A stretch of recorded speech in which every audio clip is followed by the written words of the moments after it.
On aurait dû le savoir depuis le temps. Qu'importe l'adversaire, Goldorak est le plus fort. Il triomphe même du temps qui passe. 1978, les gamins se pressent devant la télé. 2022, le robot justicier entre à la Maison de la Culture, héros d'une exposition géante. Là, quand j'ai débarqué hier, j'ai eu un petit moment de vertige. C'est vraiment très très grand, c'est vraiment très vertigineux. Les gens croient qu'on a réussi à mettre Goldorak à taille réelle. Bon, il fait 30 mètres en fait, donc non, on n'est qu'à 6 mètres sous plafond, c'est vraiment incroyable. Oh, cette planche a été l'enfer. Denis Bajram est tombé dedans quand il était petit. Goldorak, c'est sa première histoire, 20 pages crayonnées à l'âge de 10 ans. Alors, imaginez une suite aux aventures d'Actarus, Alcor et Vénusia, cela ne se refusait pas. 3 années d'un effort collégial, un scénariste, 3 dessinateurs, un coloriste, pour un récit intelligent. Le champion de la Terre défie un Golgoth inédit et nos certitudes vacillent. C'est des soucoupes en fait, c'est des ovnis qui s'ouvrent et puis dedans il y a des méchants robots en métal. Nous on a fait la version 2.0, c'est-à-dire que c'est un transformeur ultime, il peut prendre la forme qu'il veut.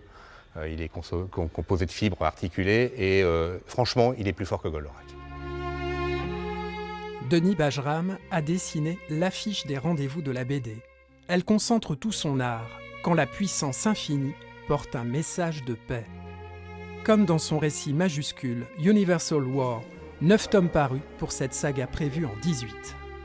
On a un message d'espoir qui nous est donné, mais il faut attendre assez longtemps pour trouver ce message d'espoir. Donc c'est à la fois des messages de violence qui finissent par vouloir nous dire « faites attention à vous et faites attention à la planète ».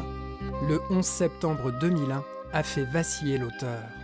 Il dessinait alors la destruction de New York et de la Terre.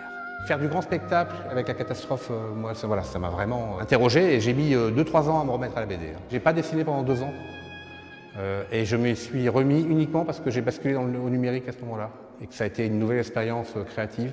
J'ai retrouvé un plaisir artisanal à dessiner et c'est par l'artisanat que finalement l'intellectuel qui écrit des scénarios a repris le cours de sa vie, quoi. Petite entorse à sa règle qui rendra les amateurs jaloux. Denis Bajram, le pro de l'ordi, dédicace 3 albums crayon en main au personnel qui a monté l'exposition. Goldorak, go!